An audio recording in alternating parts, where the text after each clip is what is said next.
మానవుడికి చేస్తున్న సేవ మాధవ సేవకు అందడానికి ఒక సత్కార్యంగా భావి తరాలకు ఇలాంటి సేవ, ఈ పుణ్య కార్యక్రమం భగవత్ సేవతో సమానమైనటువంటిదని భావన నాలో పూర్తిగా విశ్వాసం కలిగింది. ఇంత చక్కటి మానవ సేవయే మాధవ సేవ.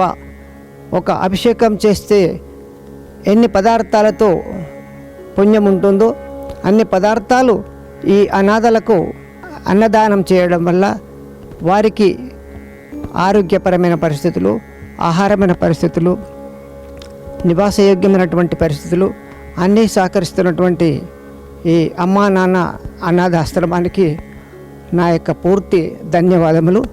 సర్వదా పరమేశ్వరుడి, పార్వతీ పరమేశ్వరులు కృపాకటాక్షం కలిగి ఈ యొక్క సేవా కార్యక్రమం సఫలీకృతమై భవిష్యత్తులో అన్ని తరాలకు ఈ సేవ అందే విధంగా అందరూ సహకరిస్తే చాలా బాగుంటుందని నా మనస్సులోని భావన చెబుతున్నాను.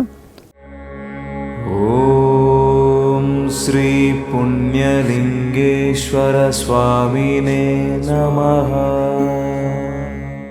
దాతలకు, సేవామూర్తులకు విన్నపం. ఈ అభాగ్యుల పట్ల మీ దయాహృదయాన్ని ఈ వీడియో చూడటం వరకే పరిమితం చేయవద్దని మనవి. ఈ అనాథుల అన్నదానం కోసం విరాళాల రూపంలో అయినా, బియ్యము, పప్పు, కిరాణా రూపంలో అయినా సాయం చేస్తే పుణ్యం పొందినవారవుతారు.